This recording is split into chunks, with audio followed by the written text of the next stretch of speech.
নমস্কার। এমন একটি বিষয় যে বিষয়টি গোটা সমাজকে নাড়া দিয়ে দিয়েছে। কথা বলছি মাদকদ্রব্য সেবন বা ড্রাগ অ্যাবিউজ নিয়ে। এই বিষয়টি এমন একটি কালো অধ্যায় সমাজের, যা শুধুমাত্র একটি ব্যক্তিকে নয়, বরং সেই ব্যক্তির সঙ্গে সঙ্গে তার পরিবার, তার পরিজন, গোটা সমাজকে পর্যন্ত গ্রাস করে নিতে পারে। আর তার থেকে তরুণ সমাজকে বিশেষ করে উত্তরণের পথে নিয়ে আসতে হলে যেমন আইনের প্রয়োগ রয়েছে এবং সেই সঙ্গে রয়েছে সহমর্মিতা এবং প্রজ্ঞার, মানবিক বোধেরও। তাই আজকের এই আলাপচারিতায় আমরা এমন একজন বিচার বিভাগীয় ম্যাজিস্ট্রেটের সঙ্গে কথা বলবো, যিনি কাঠগড়ায় দাঁড়ানো অপরাধীকে শুধুমাত্র শাস্তি দেওয়া নয়, বরং সমাজের এই যে অসুখগুলো রয়েছে সেই অসুখগুলো নিরাময়ের জন্য সঠিক পথ দেখান, আলোর পথে আমাদের ফিরে আনতে চেষ্টা করে যাচ্ছেন। আমরা কথা বলবো, আমাদের সঙ্গে রয়েছেন Yashvi Taneja madam, additional chief judicial magistrate cum civil জাজ। ম্যাডাম, অনেক অনেক স্বাগত আপনাকে এবং নমস্কার জানাই আমাদের এই অনুষ্ঠানে। নমস্কার। যে বিষয়টা নিয়ে আমাদের আজকে কথা বলা বা যে বিষয়টা নিয়ে আপনি এখানে কথা বলতে এসেছেন, ড্রাগ অ্যাবিউজ বা মাদকাসক্তি, শুধুমাত্র মাদকদ্রব্য সেবন তো নয়, তার পাশাপাশি বর্তমান যুগে দাঁড়িয়ে আরও অনেক বিষয় এর মধ্যে যুক্ত হয়েছে। তো সেই বিষয়টা যদি আগে আমরা একটু জেনে নিই যে ড্রাগ অ্যাবিউজ বলতে আমরা সাধারণত কি বুঝি। ড্রাগ অ্যাবিউজ একটা লেম্যানে ভাষায় যদি আমি চেষ্টা করব বোঝাতে, drug abuse excessive use of drugs, psychotropic drugs হতে পারে, অ্যালকোহল হতে পারে, বাংলা, ইংরেজি, হ্যাঁ, গাঁজা, ফেন্সিড্রিল, ইয়াবা ট্যাবলেটস, আর মরফিন। আমি অনেক মানুষ যা পেন কিলার হিসাবে মরফিনকে ইউজ করে। এই সব যে সাইকোট্রপিক ড্রাগসগুলো আছে, এটা আমার মেন্টাল, ফিজিক্যাল, ইমোশনাল, সোশ্যাল যা আমার অ্যাক্টিভিটিসগুলো আছে অ্যাজ হিউম্যান বিং, ওটাকে একটু মডিফাই করে দেয়, ওটা রিয়াকশন লেভেলটা একটু লম্বা করে দেয়। আর আমি ধীরে ধীরে এই কনজাম্পশনের মধ্যে ডিপেন্ডেন্ট হয়ে যাই। আর ডিপেন্ডেন্ট হওয়ার পরে আমার যা নর্মাল যা কাজকর্ম আছে, ওটাও আমি ওর থেকেও আমার কাজকর্ম করতে পারি না। তো এটা কিন্তু সমাজের মধ্যে অনেক বড় এখন প্রবলেমটা সৃষ্টি হয়ে গেছে। এখন কেন বেশি হয়ে গেছে, যদি এটা আমি একটা প্রকাশ করতে পারি, আমি এখন বেশি ইম্পোর্ট এক্সপোর্টে এসে গেছি। ত্রিপুরা অনেক কমার্শিয়ালাইজ হয়ে গেছে, ভারতবর্ষ অনেক কমার্শিয়ালাইজ হয়ে গেছে। এখন ইন্টারনেট ইউজার বেশি, ডার্ক ওয়েব যদি আমি বলতে পারি, ওটা একটু বেশি ইউজে এসে গেছে। তাহলে জিনিসগুলো বাড়িতে আনানো, কোরিয়ারগুলো বাড়িতে আনানো, ডোর স্টেপে জিনিসগুলো আসা, এটা ইজি হয়ে গেছে। তো এটা এখন বাড়তে, এটা একটা আমি রিজন বলতে পারি। একটা রিজন আমি বলতে পারি কি, এখন বাচ্চাগুলো যা আছে, ওটা আগে শুধু মাধ্যমটা যা ছিল ওটা টিভি ছিল। যদি আমি আমার ছোটবেলার কথা বলি, তাহলে আগে যা মাধ্যম ছিল ওটা শুধু টিভি ছিল। এখন বাচ্চার হাতে ফোন এসে গেছে, এখন ওনাকে ইনফ্লুয়েন্স করা ইজি। তো যাকে আমি বলি পিয়ার প্রেশারে যা মানুষ কাজটা করে, কি একটু দেখি, এক্সপেরিমেন্টাল হওয়া, হ্যাঁ, জিনিসগুলোকে এক্সপেরিমেন্ট হিসাবে নিজের বন্ধুর সঙ্গে গিয়া একটা মজার মধ্যে, একটা আড্ডার মধ্যে যা ওটা ইউজ করা হয়, ওটার মধ্যে এই জিনিসটা একটু বাচ্চার মধ্যে নালে মানুষের মধ্যে তাড়াতাড়ি এসে যায়। আর একটা আমি যা প্রবলেম বলতে পারি, ওটা এটা বলতে একটু অসুবিধা লাগে, এটা মনে হয় একটু হইব, বাট দেন আমি কি করি, আমি বাচ্চাকে বলি আপনি একটু গিয়া আমার জন্য একটা টোব্যাকোর প্যাকেটটা নিয়ে আসেন, সঙ্গে নিজের চকলেটটাও তুমি নিয়ে নিবা। এখন বাচ্চার হাতে টাকা ধরাইছি, ওকে বলেছি তুমি আমার জন্য এই প্যাকেটটা নিয়ে আইবা আর সঙ্গে তোমার জন্য চকলেটটা নিয়ে আইবা। তো বাচ্চার চকলেটটা তো ঠিক আছে, এবার যা আপনি একটা প্যাকেট আনিয়েছেন ওর থেকে, একটা কিউরিওসিটিটা বেড়ে যায়, ওর বাচ্চার একটা কিউরিওসিটিটা বাড়ে কি এটা কি যা মা খাচ্ছে, এটা কি যা ঠাম্মা খাচ্ছে, এটা কি যা বাবা খাচ্ছে। তারপরে এখন আপনি দেখেন একটু মানে যা ওই বাংলা যা নেশা বাংলা মদ যা আছে ওটার যদি পঞ্চায়েতে নালে ছোট ছোট গ্রামে যদি ওটা দোকানটা বাড়ে যায়, হ্যাঁ, তো ওটা একটা মানে এটা ইনফ্লুয়েন্স থাকে। এই সবগুলো যা জিনিসগুলো আছে এটা নিয়ে এই ড্রাগ অ্যাবিউজটা একটু ত্রিপুরার মধ্যে নালে ভারত দেশের মধ্যে একটু বাড়ে গেছে। ম্যাডাম, এই যে নতুন প্রযুক্তির সঙ্গে আমরা সম্মুখীন হচ্ছি, সব কিছু আপনি বলছিলেন যে কিছু এখন কুরিয়ার আমাদের ডোর স্টেপে চলে এসেছে, সব কিছুর মাধ্যমেই আমরা খুব ইজিলি জিনিসগুলোকে অ্যাভেল করতে পারছি। কিন্তু ব্যাপারটা হচ্ছে ম্যাডাম, আমাদের আজকের সমাজে দাঁড়িয়ে, একটু আগে আপনি ছোট্ট বাচ্চাদের উদাহরণ দিলেন, সেই সঙ্গে একটু বেশি বয়স যারা রয়েছেন তারাও নিচ্ছেন সেই ব্যাপারগুলো, এবং আজকের দিনে দাঁড়িয়ে আপনি বিচার বিভাগের সঙ্গে যুক্ত রয়েছেন। আপনি নিজে কীরকম এক্সপিরিয়েন্স করছেন যে কোন বয়সটা, কোন বয়সীরা বেশি যুক্ত এর মধ্যে? এবং আমরা যেখানে ইউথদের কথা বলছি, যুব সমাজকে উত্তরণের কথা বলছি, যেই স্বপ্ন বিবেকানন্দ দেখে গেছিলেন একটি নতুন সমাজ গড়ার যুব সমাজের দিক দিয়ে, তো সেই টিনএজাররা যারা এখন দরকার তাদের পড়াশোনায় কনসেন্ট্রেট করা, কিন্তু দেখা যাচ্ছে কোনো কোনো ক্ষেত্রে তারা নেশার প্রতি এতটা দুর্বল হয়ে পড়ছে, তারা জীবনটাকে নষ্ট করে দিচ্ছে, তারা তাদের জীবনটাকে। তো সেখানে দাঁড়িয়ে কোন বয়সীরা বেশি এই নেশার প্রতি আসক্ত বলে মনে করেন আপনি? এটা আমার পার্সোনাল কিছু অভিযোগ এর মধ্যে থাকবে না, but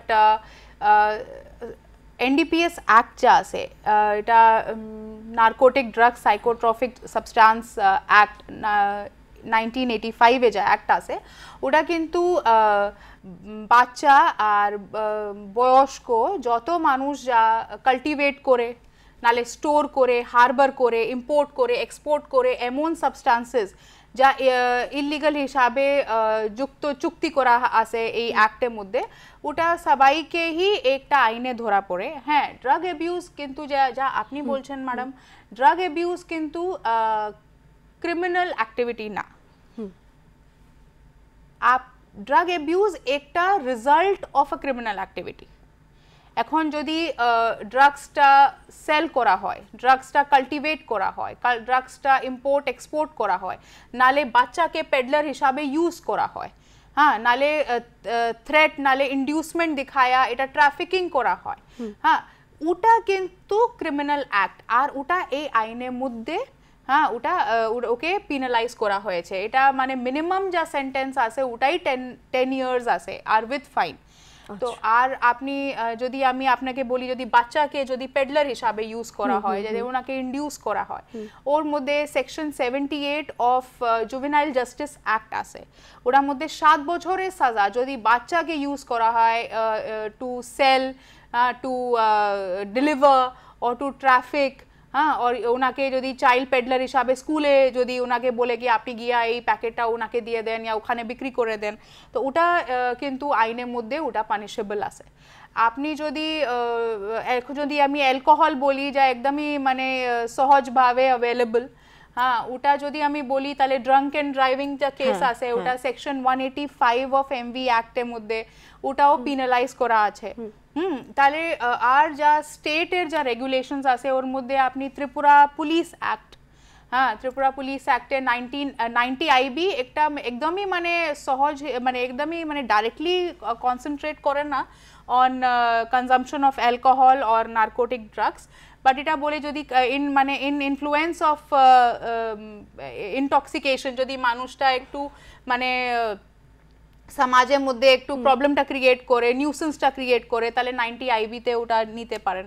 then Tripura excise act আছে সেকশন 45, ওটাও মানে এর মধ্যে যদি হারবার করা হয়, ইনটক্সিকেশন নালে বিক্রি করা হয়, ইম্পোর্ট এক্সপোর্ট করা হয়, কাল্টিভেট করা হয়, ওর মধ্যেও ত্রিপুরা এক্সাইজ অ্যাক্টের মধ্যে পিনালাইজেশন আছে। আচ্ছা, আমি এটা স্পেসিফিক্যালি মানে ও করতে পারবো না। হ্যাঁ, মনে হয় কিছু মিনিস্ট্রি অফ সোশ্যাল ওয়েলফেয়ার যা আছে রিপোর্টসগুলো আছে, ওর মধ্যে আপনি মনে এটা পেতে পারেন কি হ্যাঁ এটা একটু ইয়াঙ্গার জেনারেশনে বেশি মানে দেখা যাচ্ছে, আর এটা মানে ডিপেন্ডেন্সি টু দ্য ড্রাগস আর কি বেড়ে যাচ্ছে। বাট আমি ড্রাগ অ্যাবিউজকে নালে যা কনজাম্পশন হচ্ছে ওকে আমি ক্রিমিনালাইজ হিসাবে নেব না, ওটা কিন্তু একটা ট্রিটমেন্ট হিসাবে, নালে ওনাকে একটা ভিকটিম হিসাবে যদি ধরা হয়, যা মানে পেডলিং এর কাজ করছে না, না যা সেলিং, ট্রান্সপোর্টেশন, নালে ট্রাফিকিং, ইলিসিট ট্রাফিকিং, নালে এক্সপোর্টের কাজ যদি করতেছে না, তাহলে ওনাকে যদি ভিকটিম হিসাবে ধরা হয়, তাহলে আপনি একটু, আমি আপনাকে এটা জানানো মানে আমার অনেক গর্ব হইব কি এনডিপিএস অ্যাক্ট যা আছে ওটা একদিকে কিন্তু অনেক কড়া, হ্যাঁ আমার ওটার মধ্যে প্রিজাম্পশন অফ মানে গিল্ট যা আছে ওটা আগে আসে, কি যদি এমন কিছু কমার্শিয়াল কোয়ান্টিটি যা আছে ওটা হারবার করতেছে, নালে ওটা কাল্টিভেট করতেছে, নালে বিক্রি করতেছে, হ্যাঁ ইম্পোর্ট এক্সপোর্ট হারবারিং করতেছে, ওটা কমার্শিয়াল কোয়ান্টিটিকে অনেক কড়াভাবে দেখা হয়েছে এনডিপিএস অ্যাক্টে। But at the same time, হ্যাঁ যদি কেউ স্মল কোয়ান্টিটির সঙ্গে যদি ধরা পড়েছে আর ও রেডি আছে কি আমি নিজেকে আবার ও করব, আমি নিজেকে আবার সার্থক করিয়া আবার এই জিনিস থেকে ফেরত আসবো, আর আমি মানে আমাকে ট্রিটমেন্ট লাগবে, আমার রিহ্যাবিলিটেশন লাগবে, যদি এর মধ্যে যায় তাহলে সেকশন 69A আছে এনডিপিএস অ্যাক্টে, যের মধ্যে ওনাকে ডি এডিকশন সেন্টারে নিয়ে যাইব। সেকশন 71 যা আছে ওটা স্টেটকে অথরাইজ করে ডি এডিকশন সেন্টার্সগুলো ডিফারেন্ট ডিস্ট্রিক্টে দিয়া, হ্যাঁ তাহলে মানে মানুষের কাছে মানে সুবিধা থাকবে। আর এই ডি এডিকশন সেন্টার শুধু আপনার ট্রিটমেন্ট প্রোভাইড করে না, আপনাকে রিহ্যাবিলিটেশন প্রোভাইড করে, এটা কাউন্সেলিং হিসাবে যা ফ্যামিলির যা আছে ওটা ওকে নর্মালাইজ করে এই জিনিসটা। দেখেন ফ্যামিলি অনেক ইম্পর্টেন্ট এর মধ্যে। হ্যাঁ, সেখানেই আমি আসছিলাম যে একদিকে যেমন আইন রয়েছে, একদিকে যেমন তাকে সুস্থ করার রাস্তা রয়েছে, তেমনি তার পরিবারের যে সাপোর্টটা দরকার সেই সময়টায় সেটা খুব বেশি করে দরকার ম্যাডাম। তো আপনি একদিকে যেমন বিচার করছেন, একদিকে তাকে পুনর্বাসনের জন্য ব্যবস্থা করে দিচ্ছেন, কিন্তু কখনো কখনো দেখা যাচ্ছে যে রিহ্যাবিলিটেশন কথাটা বলছিলেন আপনি, রিহ্যাবে থাকার পরেও ওর রিহ্যাবে যা যা ট্রিটমেন্ট হলো তারপরেও একটা সার্টেন পিরিয়ডের পরে সে যখন বাড়িতে এলো, তারপরে আস্তে আস্তে দেখা যাচ্ছে যে সে আবার নেশার প্রতি পুনরায় আকর্ষিত হচ্ছে, আবার সে শুরু করেছে সেই নেশা সামগ্রী গ্রহণ করা। তো সেখানে পরিবারের কীরকম ভূমিকা হবে? ভেরি ইম্পর্টেন্ট কোয়েশ্চেন আর কি। আমি একটা লেম্যান হিসাবে এত আইনটা যা বলেছি ওটা বুঝতে একটা মায়ের জন্য অনেক মানে অসুবিধা হইব, क्योंकि মা দেখছে নিজের বাচ্চাকে উইথড্রল সিমটমসে, হ্যাঁ মা দেখছে নিজের বাচ্চাকে খেতে পারতেছে না, বারবার বমি হচ্ছে, রক্ত বের হচ্ছে, হ্যাঁ আর মানে একদমই রোগা হয়ে গেছে, হ্যাঁ আর যা একটা মানে ওর বাচ্চা পড়াশোনা করে একটা চাকরির মধ্যে যেত, ও এখন একটা মানে ঘরের মধ্যে একটা মানে নিজেকে চিপিয়া হ্যাঁ একটা বাড়িতে মধ্যে বই রইছে আর কি। তো ওই জিনিসটা তো মা বুঝবে না। তো এই জিনিসটা অনেক মানে ইম্পর্টেন্ট কি ফ্যামিলি যা আমি আপনাকে বলি অনেকটা মিথ আছে।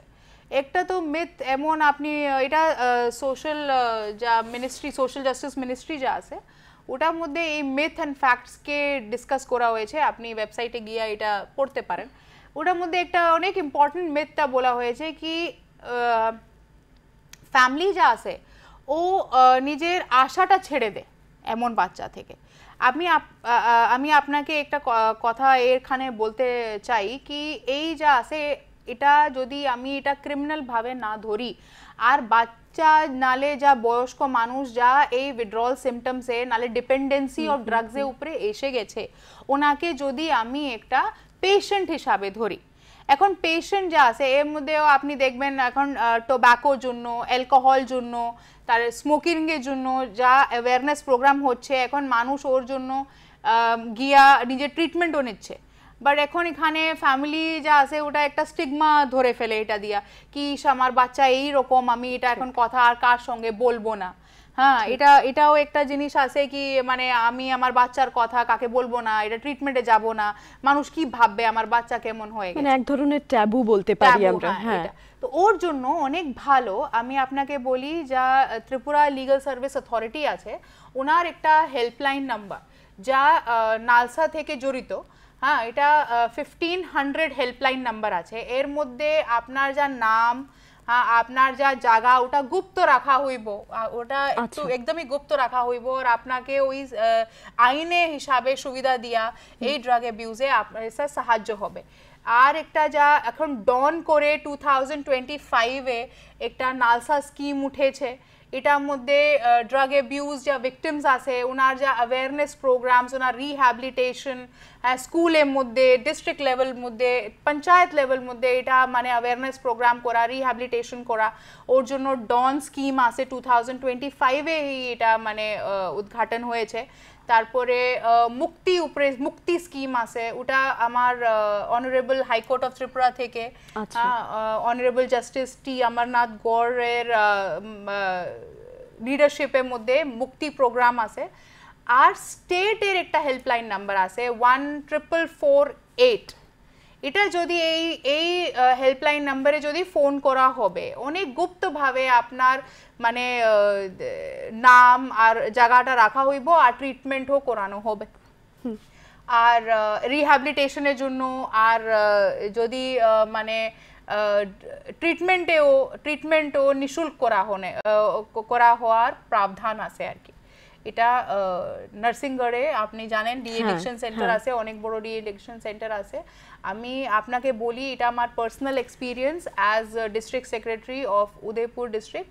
তখন আমি দেখেছি অনেকটা মানুষ এই জায়গা থেকে ফেরত আসা, মানে ফেরত এসে গেছে, আসার মধ্যেও আছে, ফেরত এসেও গেছে, আর এখন গভর্নমেন্ট ডিপার্টমেন্টে চাকরিও করতেছে।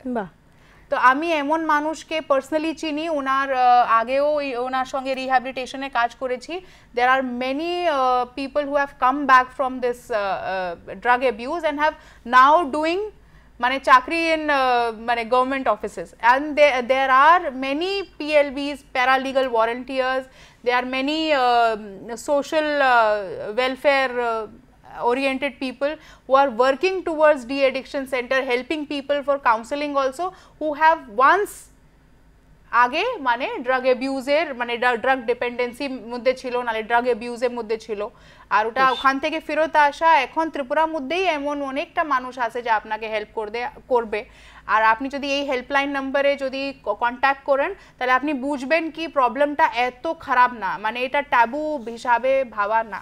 আচ্ছা ম্যাম, এই যে আমরা একদিকে কথা বলছি ড্রাগ অ্যাবিউজ নিয়ে, তার থেকে অনেক ধরনের ক্রাইম হচ্ছে সে নিয়েও আমরা কথা বলছি, তাদের উত্তরণের কথা বলছি, এবং আইনি পদক্ষেপ কি কি রয়েছে সে বিষয়ে কথা বলছি। আপনি টোল ফ্রি নাম্বারের কথা বললেন, সেখানে খুব ইজিলি অ্যাভেইল করা যাবে ট্রিটমেন্ট উইদাউট মেনশনিং ওদের নাম এবং ওদের অ্যাড্রেস, কিছুই রিভিল করা হবে না।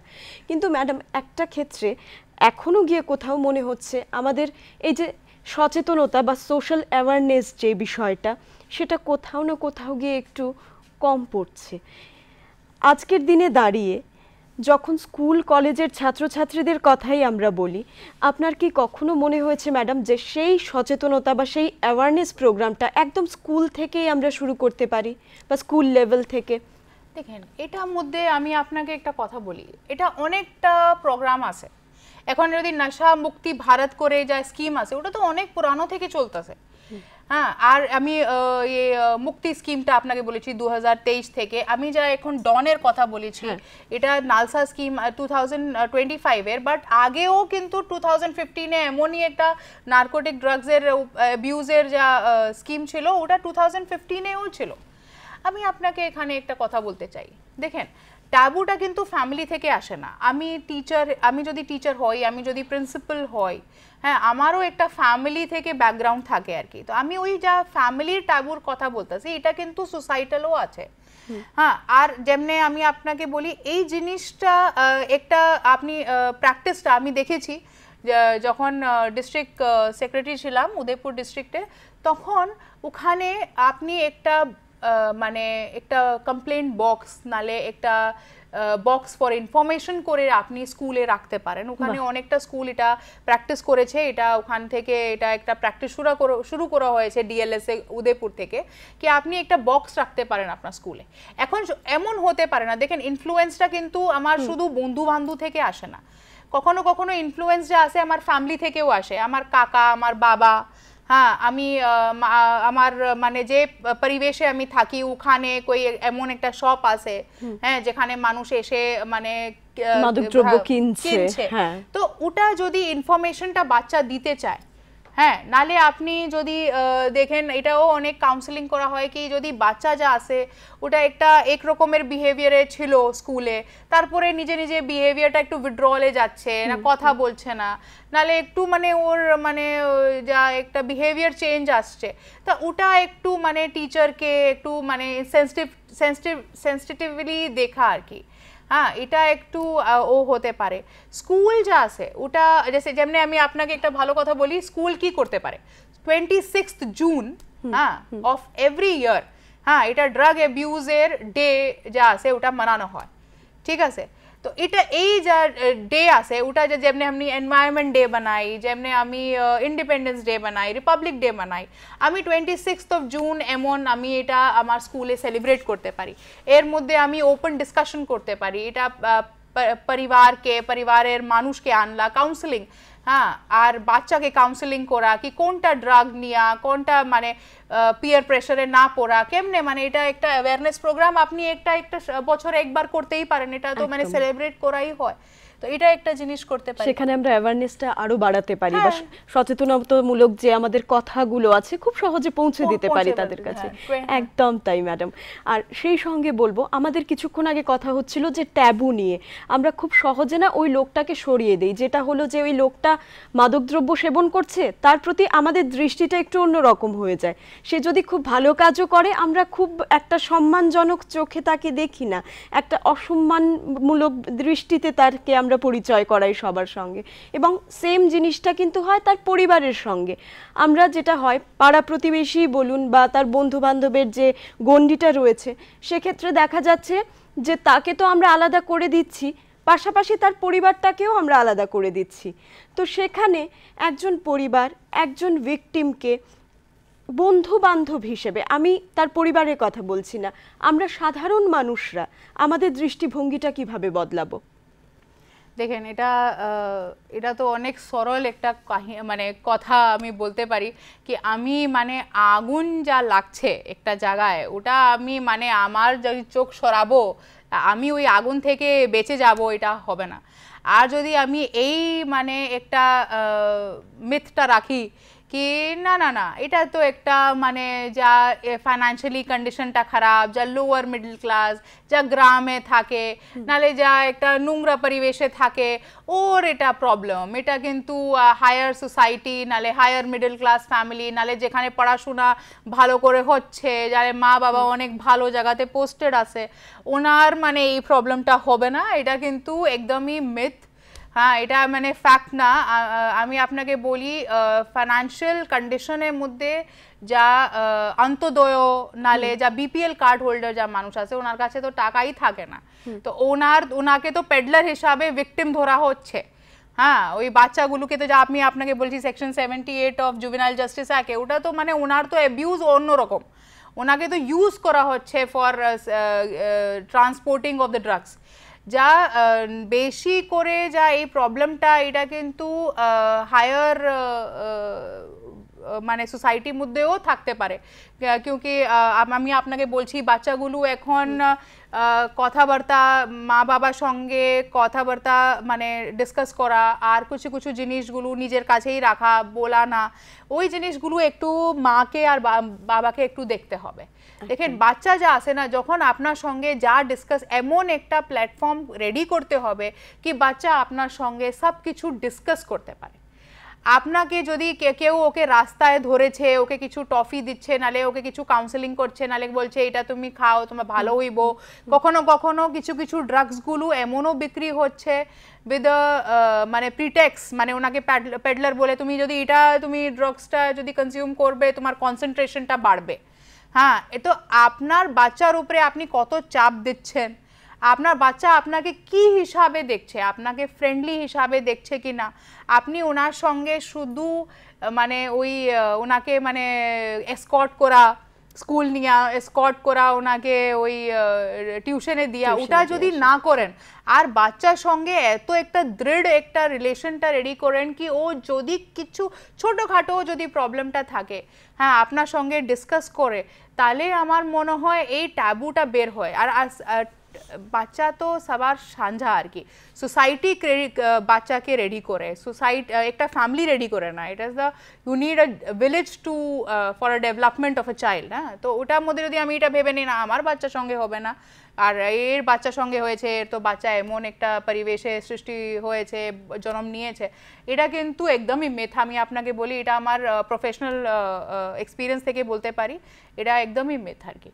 ম্যাডাম, এখন একটু কথা বলবো আমরা এই যে মাদকাসক্তি থেকে পুনর্বাসনের দিক দিয়ে, বা যেটা বলছিলেন আপনি রিহ্যাবিলিটেশন ট্রিটমেন্ট যেটা হয়, তো অনেক ক্ষেত্রে যারা পরিবার পরিজন তারা কিন্তু তাদের যে ভিকটিম রয়েছে বা তাদের যে বন্ধু বা বাড়ির মধ্যে যেই লোকটি মাদকাসক্তিতে আসক্ত হয়ে রয়েছে তাকে রিহ্যাব সেন্টারে দিতে চাইছে না, অনেক রকম নেগেটিভ ধারণা রয়েছে। কি এই রিহ্যাবিলিটেশন ট্রিটমেন্ট বা এই যে ওভার ড্রিঙ্কের পরে যেটা আমাদের একটা বেসিক ট্রিটমেন্ট হয় তাকে ফিরিয়ে আনার জন্য মানসিকভাবে অ্যাজ ওয়েল অ্যাজ শারীরিকভাবে, সেই ট্রিটমেন্টটা কি ধরনের থাকে, ওই দিকে যদি আপনি একটু কথা বলেন। ও, এটা তো আমার মানে কিছু টেকনিক্যাল তো আমি কিছু বলতে পারবো না, because I am not from the medical background, but হ্যাঁ এটা আমি আপনাকে বলতে পারি কি যখন এক্সপেরিমেন্ট করা হয় ড্রাগসের, যখন ড্রাগস এক্সপেরিমেন্ট করা হয়, সেকেন্ড যখন ওর মানে আপনি বলেন সপ্তাহের মধ্যে 3-4 বার নেওয়া হয়, ইউজ করা হয়, কনজিউম করা হয়, তারপরে যখন ওর ডিপেন্ডেন্সিটা বাড়ে যায়, তাহলে মানে যেখানে অ্যাবিউজ শুরু হয় আর যেখানে ডিপেন্ডেন্সিটা বাড়ে যায়, ওই যা মাঝখানে যা টাইম ফ্রেম আছে ওর মধ্যে এই চেনটা ব্রেক করতে পারে। ঠিক আছে, তো এটা মানে এটা আমার মানে এটা আমি লেম্যান হিসাবে আপনাকে বলছি, এটা আমার মানে টেকনিক্যাল কিছু এটার মধ্যে নলেজ নাই কি এটা মানে কেমনে ওনাকে কি ধরনের ট্রিটমেন্ট দেওয়া হইব, বাট হ্যাঁ কাউন্সেলিংয়ের জন্য, ফ্যামিলি কাউন্সেলিংয়ের জন্য অ্যাপ্রোচ করার জন্য কি আমার কাছে কিন্তু এত টাকা, because it is very financially অনেক কনস্ট্রেন্ট থাকে অনেক মানুষের এই ট্রিটমেন্টের জন্য, আর এটা ট্রিটমেন্টও অনেক স্পেসিফিক। তো এটার জন্য আগে যদি আপনি কাউন্সেলিংটা চান তাহলে আমি আপনাকে ওই টোল ফ্রি নাম্বারটা দুইটা বলেছি, এটা ফ্রম নালসা থেকে এটা 1500 অ্যান্ড যদি আপনি ministry of social justice and এম্পাওয়ারমেন্টের কথা বলেন তাহলে ওনার 14448, এর মধ্যে আপনি যদি কথা বলেন আপনি সুখ সুবিধাটা পেতে পারবেন। আর এটা অনেক মানে highly used toll free numbers আছে, আর আপনি যদি সুখ সুবিধাটা এর মধ্যে পেতে পারবেন আর কি। বাহ, আমরা অনুষ্ঠানের প্রায় শেষ পর্বে চলে এসেছি। তো ম্যাডাম, আপনি যেহেতু আইনের সঙ্গে যুক্ত রয়েছেন, আপনি যেহেতু কাজ করছেন, আপনার কি কোথাও গিয়ে মনে হয় যে আরও কিছু আইনের ব্যবস্থার দরকার বা পদক্ষেপ আমরা নিতে পারি যে বিষয়গুলো আমাদেরকে এই ড্রাগ অ্যাবিউজের মতো কালো অধ্যায় থেকে আলোতে ফিরিয়ে আনবে? আইনটা অনেক ভালো আছে, আইনের এনফোর্সমেন্টটাও ভালো করে চলছে।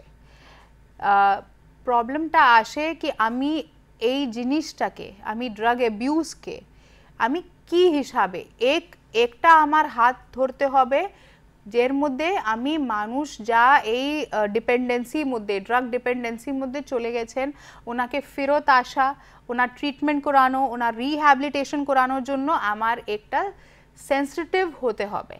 হ্যাঁ, একটু মানে একটু ওনার দিকে আমার এক ক্রিমিনাল মানে চোখ না রাখা, আর একটু ওনাকে ভিকটিম হিসাবে নালে ওনাকে পেশেন্ট হিসাবে দেখা। হ্যাঁ, আর আপনি একদিক যা আপনার পাড়ার মধ্যে যদি এমন কিছু শপ, হ্যাঁ আমি আপনাকে একটা কথা বলি, যদি এমন কেউ শপ আছে যা মানে মেডিকেল স্টোর আছে আর ও এমন হিসাবে ড্রাগসগুলো মরফিন পেন কিলার্স যা আছে ওটা কিন্তু উইদাউট প্রেসক্রিপশন, ডক্টরস প্রেসক্রিপশন যদি দিচ্ছে, ওটাও তো আমি বন্ধ করাতে পারি। ঠিক আছে, আমার পাড়ার মধ্যে যদি এমন দোকান আছে যা বাংলা মদ বিক্রি করতেছে, হ্যাঁ না নালে কিছু এমন ড্রাগসগুলো চাষ করতেছে আর হারবার করতেছে আর এক্সপোর্ট করতেছে, ওটা আমি বন্ধ করতে পারি। এটার মধ্যে সমাজের দরকার লাগবে। আইন আছে, আইনের এনফোর্সমেন্ট ভালো আছে, বাট আমার আইনের সঙ্গে জড়িত হইয়া আমার সোসাইটি থেকে নিজেকে উঠে এটা রেসপন্সিবিলিটিটা নিতে হবে। একদম তাই। আমরা অনুষ্ঠানের একেবারে শেষ মুহূর্তে চলে এসেছি। তো আজকের এই আলাপচারিতা থেকে আমরা অনেক কিছু শিখলাম, অনেক কিছু জানলাম নতুন করে, এবং একদম শেষে যে কথাটি বলতে চাই যে ড্রাগ আসক্ত বা ড্রাগ অ্যাবিউজ, মাদকাসক্তি, সে শুধুমাত্র একটি অপরাধমূলক কাজ নয়, বরং সমাজের একটি রোগ। আর এই সমাজের রোগ শুধুমাত্র একা আইন কিন্তু শেষ করতে পারবে না। আইনের পাশাপাশি দরকার আমাদের এই সমাজকে তার সঙ্গে থাকা, বন্ধু হিসেবে, প্রতিবেশী হিসেবে, তার পরিবার হিসেবে। তাই ঘৃণা নয়, বরং তাকে নতুন পথে ফিরিয়ে আনার জন্য, তরুণ প্রজন্মকে রক্ষা করার জন্য আমাদের কিন্তু এগিয়ে আসতে হবে সবাইকে। আইনও থাকবে, আমরাও থাকব, সবাই মিলে আমরা একটা নতুন সমাজ গড়ব। তাই আজকের এই অনুষ্ঠান থেকে বিদায় নিচ্ছি, কিন্তু মনে মনে একটাই শপথ করব আমরা সবাই মিলে, যে তরুণ প্রজন্ম যেন মাদকাসক্তির দিকে আবারও ঝুঁকে না পড়ে, সেই দিকে আমাদের কড়া নজর থাকবে। অনেক ধন্যবাদ ম্যাডাম, আপনার কথায় আমরা সত্যি ঋদ্ধ হলাম। অনেক ধন্যবাদ আজকের আলাপচারিতার জন্য। ধন্যবাদ আপনাদের সবাইকে। নমস্কার।